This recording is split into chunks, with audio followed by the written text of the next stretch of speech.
सर्वसामान्यांच्या हक्काचा आवाज जागर जनस्थान। बनावट शालार्थ आयडी प्रकरणाचा पाठपुरावा करणारे तक्रारदार महेंद्र देसले यांच्या शिंदखेडा तालुक्यातील माळीज गावातील त्यांच्या घरात जमावाने घुसून मारहाण व तोडफोड केल्याचा आरोप करण्यात आलाय। या घटनेत देसले यांच्यासह त्यांची पत्नी, मुले आणि पुतण्यांनाही मारहाण झाल्याचं सांगण्यात आलंय। या हल्ल्यामागे भाजपशी संबंधित कार्यकर्ते LD देसले यांचा हात असल्याचा आरोप तक्रारदार महेंद्र देसले व त्यांच्या कुटुंबांनी केलाय।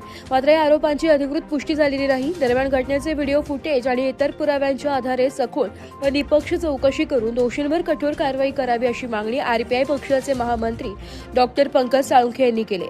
शालार्थ आयडी प्रकरणातील तक्रारदारांच्या सुरक्षेचा प्रश्नही या घटनेनंतर ऐरणीवर आलाय। आता या प्रकरणी पोलीस नेमकी काय कारवाई करतात हे पाहणं महत्त्वाचं ठरणार आहे। जागर जनस्थानसाठी रूपक बिरारी, धुळे। नमस्कार, मी महेंद्र पुंडलिक देसले माडीज येथे राहतो।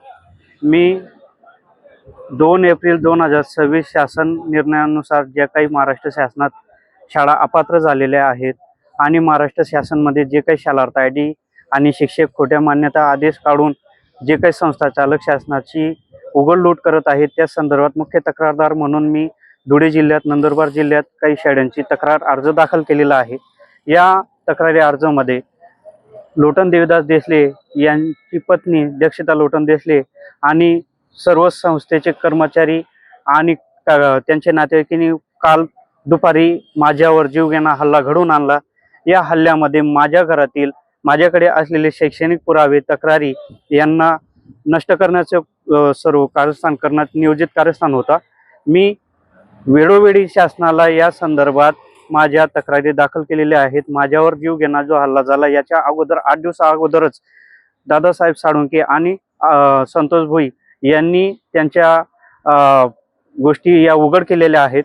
माझ्या जीवाशी जो काही आज कालच्या घडीला झालेला प्रकार आहे, माझ्या परिवारावर झालेला प्रकार आहे, या संदर्भात मी माननीय कलेक्टर साहेब, माननीय मुख्य कार्यकारी अधिकारी साहेब, माननीय शिक्षणाधिकारी साहेब, उपनिरीक्षक नरडाणा पोलीस स्टेशन, अधीक्षक धुळे यांना मी वेळोवेळी पत्रव्यवहार केलेला आहे। माननीय पालकमंत्री साहेब यांना देखील मी पत्रव्यवहार केलेला आहे। आणि या सर्व गोष्टी करत असताना शासनाची उघड लूट या लोकांनी, या संस्था चालकांनी केलेली आहे। मी मुख्य तक्रारदार आहे। माझी तक्रार मागे घेण्यासाठी हा भ्याड हल्ला काल माझ्यावर घडून आणला। माझ्या जीवाला मी कसं तरी वाचून, माझ्या परिवाराला वाचून मी नरडाणा पोलीस स्टेशनला आलो, पण कालपासून तर आतापर्यंत माझा गुन्हा दाखल करून घेतला गेला नाही।